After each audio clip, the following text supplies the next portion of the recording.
And so begins the battle with Nine Tails. Hey everybody, it's Chugga Conroy. Welcome back to more Okami. In the last episode, we got here to the top of the tower at Oni Island, and we encountered Nine Tails here, the Lord of Beings of Ryoshima Coast. Nine Tails, I'll have to warn you, it has a brush. Yeah. So you're going to want to draw your brush techniques fairly quickly. It's extremely weak to Exorcism Slip, so if you have a few Exorcism Slip L, that's great, because it splits off into separate spawns of the evil Rao, and you can just attack them really easily if you do that. You're going to have to kill all 9 of them. It has 1 spawn for each of its tails. As I said, it's based off of, mythology, 9 tails and foxes, typical. It's not a Pokemon, it's based off the same story that the Pokemon's based off of, though, but yeah. Screw you. Stop punching me. God, you say I'm a petty deity, you're the one just going around punching me as the attack. And once they all come back together, you now see how many tails you have left to deal with. Nine Tails is very fast. This is my 3rd favorite boss fight in the game. You gotta deal with it being really fast. You gotta be up, ready to jump out of the way, be ready to dodge its sword, because it's really, really fast. Of course, just like always, sword goes up into the sky, you draw lightning to it. And I have to say, I don't know if you can hear it though, but this music, oh god, it's awesome. Let's just go ahead and use our second Exorcism Slip L. As usual, I'm not going to try to use an excessive amount of Exorcism Slips, just a few. Alright, good. That's done. We got Power Slash 2. It's a godsend for this fight though, because you do a lot of damage with it. You can see, we already took care of that one. Take care of this one next. Alright, very good. Having the Golden Lucky Cat equipped is always good, as I've always said, because, well, yeah, everything just gets attracted to you. And let's dodge its lasers! It's a 2-tailed fox, it's Miles Tails Prower! No, it's not really, it's way equivalent. What the hell is it? Oh my god, it's like shooting poop out of its tails! Oh, jeez. I guess it's like, hey, you want to call me Miles Tails Prower? I'll give you that! Nah, I like Tails. Can't believe it did that. Alright, we gotta deal with that main spawn up there. Just attack this last one. Let's fight it normally, I guess. Come on. Do that. Just stop. Okay, fine. If you can use a sword, so can I. Technically, I'm using a paintbrush as a sword, though, but whatever. Just get our health.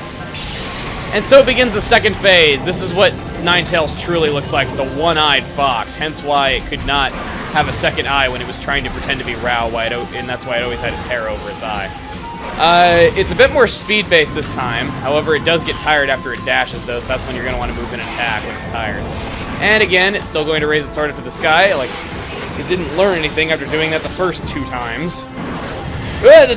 Okay. Let's get it. Rosaries are great for this fight because they have a lot of reach, and that is great for countering its high speed. Let's do that. Hit him again. Come on. Whoa! It's weak. Power slash 2. Come on. Get out of the way. Oh, God. Holy crap, I'm getting hit a lot. Might as well use up my Holy Bone S's. Not like I'm going to use them any other way. Can't believe I got hit by that, though. Jeez. Admittedly, like any fight in this game, this fight really isn't that bad. I've just kind of not been having the best run of it. Do that! Okay, good. I got out of the way. Can I hit him? No. Him, her, it. Okay, good. Power slash 2. Again, highly recommend having that. Alright, let's finish it off. Can I? Don't want to finish it off with false swipe. Come on. I'm trying to get the last hit on it so bad that I'm just getting hit myself, and there we go. That's my problem. I kept trying to get the last hit on it so badly, I just kept getting hit myself because I was not being cautious enough. I just wanted to get in one last hit. All right, here we go. We got ourselves a new divine instrument, the Blade of Kusanagi.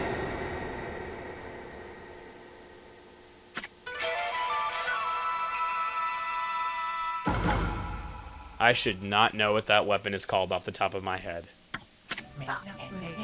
Himiko's death had been avenged.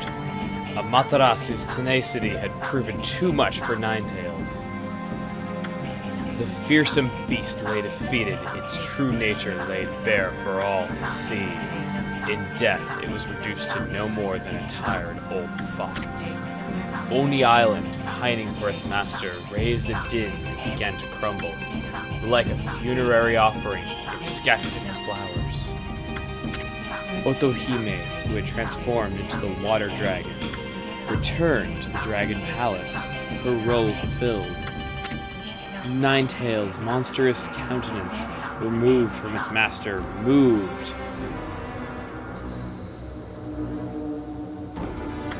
Skyward, transforming into a wisp of pure and utter blackness. There, it joined with the spirit of its defeated master. Even Blight showed up, lending a hand to the fallen Ninetales.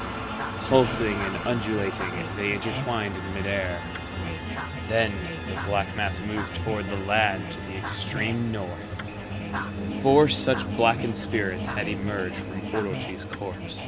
Perhaps these 2 were off to join their remaining brethren. Left behind were Ninetales' words about the Dark Lord, Yami. Could it be that this formidable creature resided to the north? Amaterasu, sensing a dark presence, trembled. The diminutive Isu, who had accompanied Amaterasu bravely, felt a tinge of hesitation in his heart, for he had predicted that the journey would end when all 13 powers were restored. With only 1 power remaining, a tiny frown creased his face. At any rate, their next target was waiting in the frozen north. Their adventure was far from over. No time to rest on your laurels, Ami. Defeating Ninetales didn't bring Himiko back, but at least you can send her spirit off with heroic howl.